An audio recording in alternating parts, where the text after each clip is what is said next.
मैं आप लोगों को सबसे पहले लेकर आई हूँ पंजाब पवेलियन में और हम आपको दिखाएंगे आज पंजाब की सकाफत। यूँ तो पंजाब की सकाफत के हवाले से अगर हम लोग बात करें तो पाकिस्तानी वैसे खाबे के बड़े शौकीन होते हैं, स्पेशली पंजाबी, क्योंकि ये लोग खाते हैं पेड़े वाली, पीते हैं लस्सी, मकई की रोटी, सरसों का साग, और इसके अलावा अगर डिफरेंट कुजीन्स की तरफ जाएं तो दही बल्ले यहीं के मशहूर हैं, गोलगप्पे यहीं के मशहूर हैं, ठीक है। और इसके अलावा चिकन कढ़ाई वगैरह जैसी चीज़ें भी जो है, मखनी के साथ दाल मखनी जो है वो भी यहाँ के लोग बड़े शौक से खाते हैं, स्पेशली पंजाब के। लेकिन जब हम पंजाब के कल्चर की बात करते हैं तो उसमें सिर्फ खाना ही मौजूद नहीं होता, क्यों उसके साथ साथ आपको यहाँ की बहुत सारी सौगातों का पता चलता है, यहाँ के कल्चर का पता चलता है, लोगों का पहनना ओढ़ना पता चलता है, किस किस्म के पहनावे पंजाब के लोग पहनते हैं, जूते खुद से किस किस्म के रेडी होते हैं, कोल्हापुरी चप्पलें कितनी प्यारी होती हैं। ये सब कुछ आज हम आपको पंजाब पवेलियन में दिखाने के लिए लेकर चल रहे हैं। थोड़ी सी बार्गेनिंग भी करके देखेंगे, हो सकता है कुछ सस्ते दामों हमें भी मयसर हो जाए। आइए चलते हैं।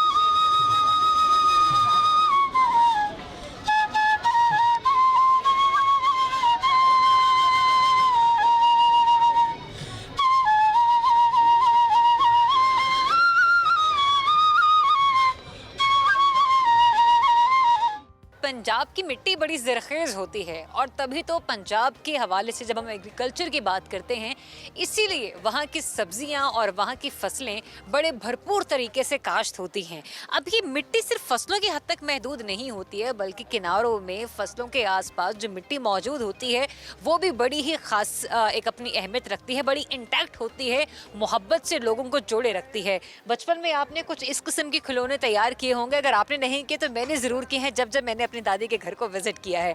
आज एक इसी स्टॉल पर मैं पहुंची हूं। जानते हैं ये भाई पंजाब में कहां से ताल्लुक रखते हैं, नाम क्या है इनका, कब से स्टॉल लगा रहे हैं और क्या ये बर्तन उन्होंने खुद तैयार किए। अस्सलाम वालेकुम भाई। वालेकुम सलाम। नाम क्या है आपका और पंजाब के किस शहर किस इलाके से ताल्लुक है? मेरा नाम मोहम्मद इब्राहिम आलम महबूब है और पंजाब के डिस्ट्रिक्ट बहावलपुर, तहसील अहमदपुर शर्किया और चोलिस्तान की मिट्टी से हम ये चीज़ें बनाते हैं। अच्छा, ये चोलिस्तान की मिट्टी से तैयार करते हैं सब चीज़ें? आपने ड्रावर फोर्ट का नाम सुना हुआ होगा, किला ड्रावर, तो वहाँ से हमारा ताल्लुक़ है, तो वहीं से ये मिट्टी लेके आते हैं। और आप देख सकते हैं कि सारी चीज़ें जो हमारे पास पड़ी हुई हैं ये इस्तेमाल के लिए आप इनको इस्तेमाल कर सकते हैं। मिट्टी के गिलास हैं हमारे पास, कप हैं मिट्टी के, जग है, टी सेट, वाटर सेट मुकम्मल। उसके अलावा शो पीस हैं काफ़ी सारे जो आप घर में सजावट के लिए रख सकते हैं। और उसके साथ साथ इस्तेमाल करने के लिए काफ़ी सारी चीज़ें हमारे पास मौजूद हैं, जैसा कि कप है हमारे पास, इसके अंदर आप चाय पी सकते हैं, और गिलास है उसके अंदर पानी पी सकते हैं। अच्छा, मैं ये कहूँगी कि जब हमने बचपन में मैंने खासा सुन रखा है और अभी भी कुछ बड़े बुजुर्ग यही बताते हैं कि जो गढ़े होते हैं ना, घड़े, उसमें पानी अगर आप रखते हैं तो वो बड़ा जो है सेहत के लिए बड़ा अच्छा, बड़ा मुफीद साबित होता है। फ्रिज में भी अक्सर हम लोग पानी पीते हैं रख के ठंडा, लेकिन मॉडर्न ज़माना है, लेकिन जो बड़े कहते हैं बड़ा कुछ सोच समझ के बात करते हैं। अब हमारे पास घड़े तो नहीं है, लेकिन घड़ों के बाद मॉडर्निज्म में अगर हमारे पास कुछ है तो इस किस्म के जग्स मौजूद हैं। ये वाला जो जग है ये कितने का है? ये 600 का सेल कर रहे हैं यहाँ पे, तो लेस भी हो जाती है इसमें, लेकिन ये बहुत मेहनत से बनती हैं। ये पंजाब के यहाँ पर जितने भी स्टॉल लगे हुए हैं सब दस्तकार हैं, अपने हाथ से चीज़ें बनाते हैं। और यहाँ पर ये पूरा साल इस मेले का इंतज़ार करते हैं हम लोग कि ये मेला आएगा तो वहाँ पर जाके अपनी चीज़ें हम लोग। और इस मेले के इंतज़ार के बाद जो आप लोग इतना सब्र करते हैं, क्या मुआवजा या पैसे या कमाई उस हिसाब से हो जाती है? जी अल्हम्दुलिल्लाह, अल्लाह का शुक्र है कि हम ये चीज़ें पूरा साल बनाते हैं और इस मेले में आके 10 दिन इन चीज़ों को सेल करते हैं। बहुत शुक्रिया भाई, खुश रहिए और अल्लाह ताला आपके काम में बरकत अता करे। बहुत प्यारी प्यारी चीज़ें हैं, मुझे ये जग बड़ा यहाँ पे जो है वो फैसिनेट कर रहा है, क्योंकि अब घड़े तो नहीं है लेकिन फिर भी अमूमन कुछ दुकानों पर हमें मिल ही जाते हैं।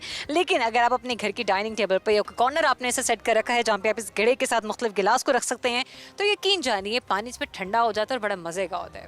आगे चल के दूसरा स्टॉल विजिट करते हैं। पंजाब में जब किसी को वेलकम करते हैं तो इस अंदाज में करते हैं और कहते हैं जी आया नु। तो हम आपको वेलकम कर रहे हैं एक ट्रक आर्ट स्टॉल पर, क्योंकि अक्सर हमने मोटरवे पर, जीटी रोड पर जब लारियों को चलते देखा है, जब ट्रकों को चलते देखा है, तो उसके पीछे बड़ी मज़े मज़े की कोट्स लिखी होती हैं। और अब इस किस्म की कोट्स जो हैं लोग अपने अक्सर चाय खानों में भी लगा कर रखते हैं और अपने घर के ड्राइंग रूम्स में या फिर किसी को वेलकम करने के अंदाज से भी बाहर लगा के रखते हैं। दो मज़े मज़े के मुझे यहाँ पर नज़र आए हैं और एक तो बहुत ही ज़्यादा रनमुरीदी के हैं, ठीक है, वो आपको दिखाते हैं। ये सब मेरी बेगम की दुआ है। और अंकल जो यहाँ पर बैठते हैं उनसे ज़रा पूछते हैं कि उनकी बेगम की दुआ है या नहीं। लेकिन विमेन एम्पावरमेंट को हम लोग यहाँ पे सबसे पहले डिस्कस करेंगे। इनसे जब मेरी भी बात हो रही थी तो ये पढ़ाई जो कर रही हैं वो इंजीनियरिंग में है, लेकिन ये जो शौक़ है उनका वो अपने वालिद साहब के साथ हाथ बटाना है। अस्सलाम वालेकुम दानिया, कैसी हैं आप? वालेकुम अस्सलाम। दानिया, कितना टाइम आप खड़े हो सकती हैं, कितना टाइम लग जाता है ये एक इस तरह से तैयार करने में? एक्चुअली ये कि 2 मिनट्स तो लगते हैं 1 कोट करने में, फिर उसके बाद हमने उसका वेट करना होता है कि ड्राई होगा तो फिर नेक्स्ट जो है ना फ्लावर मेकिंग और डिफरेंट पैटर्न्स उसके ऊपर हम डिज़ाइनिंग कर सकते हैं। अच्छा, अभी सेगमेंट स्टार्ट करने से पहले जब मैंने ऐसे आपसे बातचीत की तो आपने कहा कि आप इंजीनियरिंग पढ़ रही हैं, लेकिन कर आप ये काम रही है, शौक़ से है या आर्ट्स भी पढ़ना चाहती थी? आर्ट्स पढ़ना चाहती थी, लेकिन वही बात है कि मोस्टली हमें ये सुनने को मिलता है कि आर्ट्स में करियर नहीं है। तो फिर वही बात है, अब्बा जी ने मुझे पुश किया कि आप दूसरी फील्ड में जाओ जिसमें आपको इंटरेस्ट है। इंजीनियरिंग में भी है, फ़िज़िक्स मेन जो है मेरा वो उसमें फ़ील्ड थी। ठीक है। उसके बाद फिर ये था कि हर टाइम इस चीज़ को देख देख के, और फिर वैसे ही बाय बर्थ कह लें कि आर्टिस्ट हूँ, तो मैं इस फील्ड में भी आ गई। पार्ट टाइम मैं ये करती हूँ, इनकी हेल्प आउट भी करती हूँ, और फिर वो कह लें कि रियाजत होती है, सारी ज़िंदगी ये चलती है। तो जैसे जैसे मैं करती गई ना, मुझे अपना हुनर इसके अंदर निखरता हुआ नज़र आया। ज़बरदस्त। अच्छा, ये बड़ा प्यारा सा, ये डोई कहते हैं ना हम लोग इसे? हाँ, इसे हम डोई कहते हैं पंजाबी लैंग्वेज में, और साग को निकालने के लिए बड़ी इस्तेमाल की जाती है। अमूमन आप किसी भी हांडी के साथ इसको इस्तेमाल कर सकते हैं पकाने के लिए भी, लेकिन जितनी उसके साथ एहतमाम के साथ हमने तैयार की है ना, मुझे लगता है ये शायद मर्दों की पिटाई के लिए आप लोगों ने तैयार की है, क्योंकि यहाँ पे जो ऊपर कोट्स लिखी है ना वो बड़ी इंटरेस्टिंग सी कोट्स हैं। एक तो ये थी जी मेरी सब मेरी बेगम की दुआ है, तो दूसरी पीछे बड़ी ही इंटरेस्टिंग कोड और लिखा हुआ है मुर्शिदो बीवी नहीं बीवी जी कही दे। अंकल जी, ये मतलब क्या है इसका? ये बस प्यार से बुलाने के लिए है जी, बीवी को बुलाने के लिए है कि आजकल जैसे ये लिखा है, ये सब मेरी बेगम की दुआ है। तो और अगर बीवी प्यार से ना माने तो इस डोई का इस्तेमाल करें? डोई फिर इसीलिए रखी है। बीवी अगर प्यार से आपकी बात ना माने, सॉरी बंदा अगर बीवी की प्यार से बात ना माने, तो आप इस डोई का भी इस्तेमाल करें, वो भी आपको इस स्टॉल पे मिलेगी। बट एनीवेज, विंडो में आप लोग देख रहे हैं कि बहुत सारी मज़े मज़े की चीज़ें यहाँ पर बनाई गई हैं। कुछ चीज़ें मुझे भी बड़ी प्यारी लग रही है, और घर की डेकोरेशन का सामान यहाँ पे आपको बड़ा अच्छा सा नज़र आएगा। मुझे भी बहुत प्यारी प्यारी चीज़ें यहाँ पे लग रही है। टिश्यू बॉक्स यहाँ पे रखा हुआ है, और ये छोटे छोटे से ट्रक्स जो हैं ये बड़े फैसिनेट करते हैं। ये बड़ा क्यूट सा एक एलिमेंट है जो कि आपको नज़र आएगा, और ये चाटी की लस्सी इस तरह से तैयार होता है। और मेरे ख्याल से किसी न किसी स्टॉल पर चाटी की लस्सी बन भी रही होगी, तो चलिए ज़रा विजिट करते हैं चाटी की लस्सी कहाँ पर तैयार हो रही है। और इसके अलावा पंजाब के लोगों के जो कल्चर है उसमें कौन कौन से रंग छुपे हैं, आइए चल के देखते हैं।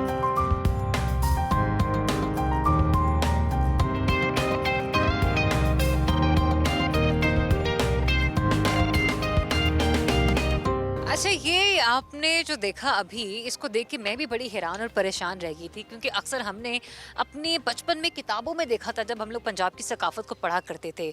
और मैं तो इसे ट्यूबवेल के नाम से जानती हूँ, और जिस तरह से कुएं से पानी निकाला जाता था, लेकिन इसको पंजाबी ज़बान में कुछ और ही कहते हैं। मेरे लिए नाम प्रोनाउंस करना अभी भी थोड़ा मुश्किल है, लेकिन जो साहब यहाँ पर इसको बना रहे हैं थोड़ा उन्हीं से जानते हैं कि ये मामला क्या है, ये किस चीज़ को रिप्रेजेंट कर रहा है। गो कि सब मुझे खेत नुमा और एक कल्चर जो है पंजाब का नज़र आ रहा है, लेकिन फिर भी इसकी खासियत क्या है, ये तैयारी कैसे होती है, और क्या क्या चीज़ें इसमें रखी गई हैं पंजाब के खेतों और खलियानों में जो मौजूद होती हैं, वो ज़रा जानते हैं। नज़ीर अहमद साहब हमारे साथ मौजूद है। अस्सलाम वालेकुम नज़ीर साहब। वालेकुम अस्सलाम। नज़ीर साहब, ये इससे हमने तो ट्यूबवेल पढ़ा है और ये कुआं पढ़ते हुए देखा है, सुना है, इसे एक्चुअल में पंजाबी लैंग्वेज में क्या कहते हैं? पंजाबी में जो कहते हैं टिंडों वाला कुआं जी। टिंडो वाला कुआं, उसका मतलब क्या होता है? जो ज़मीन से जो पानी निकालता ना, जो खेतों में सब्ज़ी में जाता, वो फिर इसी तरह जो एक पानी से निकल के आगे फसलों को पानी दिया जाता है। नज़ीर भाई, आप ज़रा थोड़ा आगे आइएगा और हमें ज़रा बताएं कि इसमें आपने क्या क्या चीज़ें जो हैं वो बनाई हुई हैं, मतलब कुआं कौन सा है, और ये जो है ये क्या है? ये बैल है जिससे जो टिंडों वाला कुआं चलता है। अच्छा, ये पानी आगे चलता है। पानी आगे चलता है, और इससे फिर आगे जो खेत हैं वो सैराब होते हैं। जी जी। और वो जो है वो क्या है? वो ये कुआं ना जो नीचे जो मैंने बनाया, वो टिंडे होती है इसके ऊपर, जो पानी टिंडे? नीचे से लेके आती है जो कुएं से। ये गोल गोल हमें बकेट्स नजर आ रही हैं, टिंडे हैं। जी, इसको टिंडे बोलते हैं। और ये बैल की मदद से चलता है। जी जी। ठीक है, अभी तो खैर ये इलेक्ट्रिकल चल रहा है तरीके से, लेकिन रवायती तरीका क्या होता है इसको चलाने का? वो इसी तरह ही होता, बैल लगा होता और उसके साथ ही एक उसको लठ कहते हैं, जिससे वो कुआं चलता है। ठीक है। जी। और ये आपने कितने दिनों में, कितने अरसे में तैयार किया ये इतना बड़ा फ्रेम? ये टाइम पूरा मुकम्मल कंप्लीट जो हुआ है, जो तकरीबन 1 महीना लग जाता है इसमें। 1 महीना? और 1 महीने की तैयारी के बाद आप इसकी डिमांड क्या रखते हैं, कितने पैसों में ये बिकता है? फ़िलहाल तो इधर लोक विरसा के लिए लाया हूँ, लेकिन मैंने सिर्फ मकसद ये मेरा कि जो पिछली दौर में होता था ना, अभी नहीं है, आने वाली नस्लों को तो इसका पता ही नहीं है ये क्या चीज़ है। सिर्फ इसलिए कि लोगों को पता चले, बच्चों को पता चले किस तरह की चीज़ें होती थी। बिल्कुल ऐसे होना भी चाहिए। और मुझे ये बताइए कि क्या कुछ लोग अभी तक इसकी खरीदारी करके गए हैं? पूछ के गए हैं, बाकी वो सोच विचार करेंगे, पसंद लोग कर रहे हैं, इंशाल्लाह जो निकलेंगे ज़रूर। इंशाल्लाह ताला बरकत अता करे। आपके कार्ड्स कुछ यहाँ पे रखे, मैंने सिर्फ उठाए थे। बैठिए। और टिंडो वाला कुआं इसे कहा जाता है। और जो हमारे पेरेंट्स हैं, जो हमारे दादा परदादा हैं, हमारे नाना नानी हैं, वो जानते होंगे कि ये चीज़ें क्या हैं। लेकिन बिल्कुल जिस तरह से नज़ीर साहब ने भी कहा कि हमारे बच्चे नहीं जानते पंजाब की सकाफ़त को, तो उनको पंजाब की सकाफ़त दिखाने के लिए आज इस किस्म की चीज़ें डिस्प्ले में रखी गई। मक्की दी रोटी, सरसों दा साग, ये हमने बहुत सुना है। और जब इसके ऊपर मक्खन या फिर देसी घी का तड़का होना, तो उसकी भीनी भीनी खुशबू आपको खींच कर उसके पास ले ही आती है। ये सिर्फ मुझे ही लेके नहीं आई, बहुत सारे कस्टमर्स यहाँ पर अपने ऑर्डर का वेट कर रहे हैं, ये उनका भी इंतजार कर रही थी। लेकिन इससे ज़्यादा आंखों को जिसने रौनक बख्शी और मुझे खुशी का एहसास हुआ, वो इन माजी को देखकर हुआ कि जब हम लोग विमेन एम्पावरमेंट की बात करते हैं, तो हमारी जो आज की ख़वातीन हैं, उनको सपोर्ट उनके घर से मिलती है। और उनके बेटे हों या उनके शौहर हों, सब उनका साथ देने के लिए उनके साथ साथ उस स्टॉल्स पर उनकी मदद कर रही थी। अस्सलाम वालेकुम माजी। वालेकुम अस्सलाम।